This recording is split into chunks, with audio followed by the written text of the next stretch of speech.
Hey, Darren, it's Vanessa Williams calling. Hey, right on time. How's it going there? Good, how are you?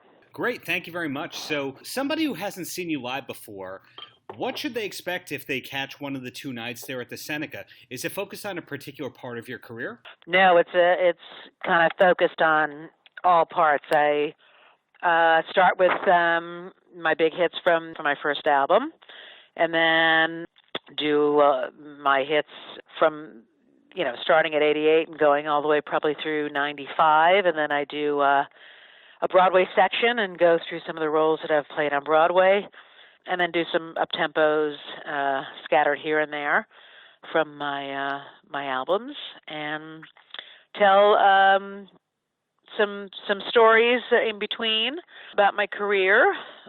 And my band has been with me for 22 years already, so I can throw something at them if I feel the need to change it up, or depending on how the audience is. Again, I can adjust my set list according to the venue, the audience. When I do symphony days, I just did the Atlanta Symphony about 3 weeks ago, and so I have certain arrangements that I do just for symphony orchestras.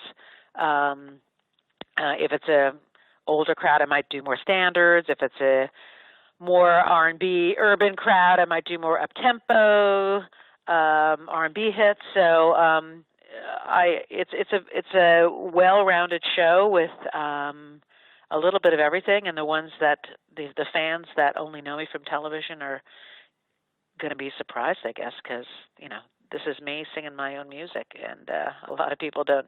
There are a lot of young, because of Ugly Betty and Desperate Housewives doing those recently. There are a lot of younger audience members that have discovered me as an actress, and they will be introduced to my stage and recording hits. Well, you bring up a very interesting point there in that you found success as a singer in the Broadway world, on television, also as a fashion designer. So I'm curious, when you went into entertainment, was there one particular thing that you wanted to do? Broadway. I grew up in Westchester County, so I was, a train ride away from New York, about 35 miles. And I grew up seeing Broadway shows and going to Radio City and seeing the Rockettes and Alvin Ailey Dance Company. So I knew that being in New York as a dancer, Broadway musical actress would be only an audition away and a train ride away. So that was a tangible goal that I counted on, and I went to Syracuse and majored in musical theater, so I knew that was, I followed my skill set. I had danced and sang and acted and played instruments, and both my parents are music teachers who graduated from Fredonia, so music was something that I definitely, again, had a skill set for, but also knew that I could. It was a creative idea that my parents definitely supported me in. Hearing my voice on the radio, never thought about that would ever happen. Watching television and film, that was a dream, but to have it actually happen again was a dream realized. So you have to visualize it to make it come true, for sure. But it's all been fantastic. Is there a particular field of entertainment that you haven't yet worked in or conquered that you're still hoping to? Do you have goals in that regard? Yeah. I've got a pile of scripts and ideas for more producing that I will definitely get into in the near future. Production, directing. I'm just about to do a show that we're still in negotiations with, but performing in the West End in London. So that's been, one of my bucket list that I can check off for next year. So there's certainly lots of things that I would like to, and I also enjoy teaching. I've been working. I've done 3 years in a row at NYU for their summer program, doing master classes, and it's really gratifying. And I guess teaching's in my bones since both my parents were music teachers, but I love being able to inspire and teach technique and to young students and older students as well. And I believe you've lived almost your whole life in New York, aside from when you'd be on set in LA.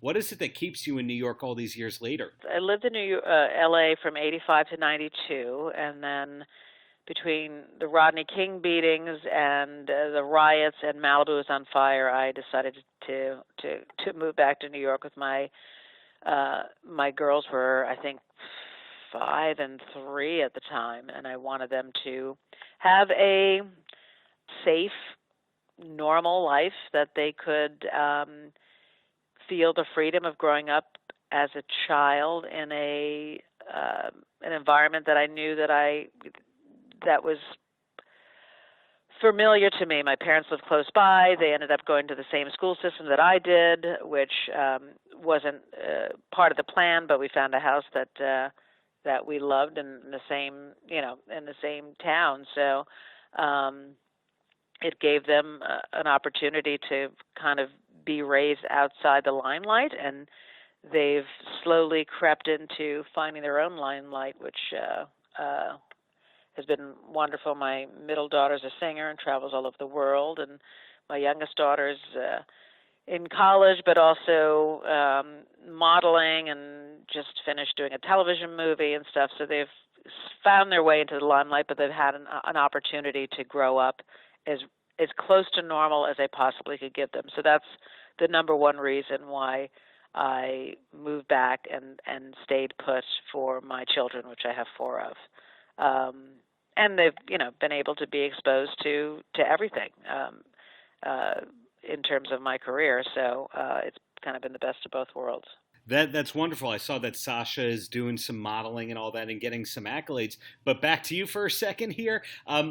When I follow your social media, it looks like you're the kind of person that says yes to all sorts of challenges and activities. You'll see you in a cooking segment. They'll see you on a red carpet. People just see you doing everything. Have you always had that positive disposition where you're willing to try new things? Oh, absolutely. I don't know whether that's being adventurous or optimistic, but I'm both of them, and those make me feel alive, doing things that I've never done. Always, I guess, being creative, no matter what the genre is, whether it's in the arts or whether it's something physical. I like the challenge, and I guess it's in my bones. I do. It's not, it's not a philosophy. It's something that I just feel compelled to do. And then away from what everyone knows about you, because they know this multifaceted entertainer that makes people happy and a mother who's very active in their children's lives, is there anything that you wish that people knew about you that they may not know already? I think I'm pretty transparent. I mean, people know that I love to travel, love my children, love dogs and horses, love to drive fast cars. I think there's nothing that, nowadays, again, with social media, everything is available, whether, your birth date, your bio, and every image that you've had throughout your life that's been, online is available. So I think there's nothing that hasn't been seen that I think people are unaware of. Well, I don't think a lot of people knew that about the fast cars part. Let's see. Well, I'm trying to. Yeah, I have a Maserati. I posted pictures of. I did the Sims Raceway. Geez, when was that? 6 years ago already. I'm about to judge a race for a cure down in Atlanta in a couple of weeks. My friend Deb Pollock is a rep for Singapore, so hopefully I'll be able to get in one and do a lap or so. I guess I'll have to do a Flashback Friday and put my racing picture up. Wow. So are you a sports fan across the board, or is racing the only thing that you're really passionate about? I just went to Saratoga. I love horse racing. I sang at the Preakness this past year. I've yet to be at the Kentucky Derby because it always is the same weekend as my daughter's birthday, which is May 1st. But one of these days, I'll be at the Derby. I've been asked several times to attend, and it's just this past year to perform, but I had already been booked on another weekend.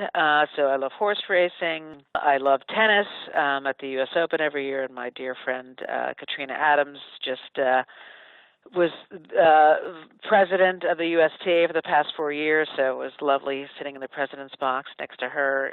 Can't get any closer to all the greats than that.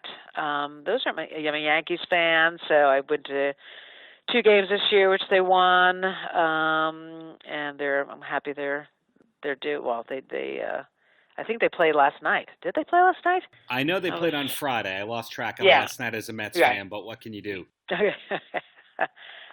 Football, Giants, but I've sung at the Super Bowl back in '96 when it was Cowboys Steelers. I've sung at the World Series. So I've dipped into everything except soccer. Let's see, soccer, golf, and I think that's it. What else? And hockey. Yeah, everything you've else covered all the bases for sure. Exactly. And then, of course, the NBA. I was married to Rick Fox, who was a Laker, and we won 3 championships while we were together. So got a chance, and also sang for that too. So I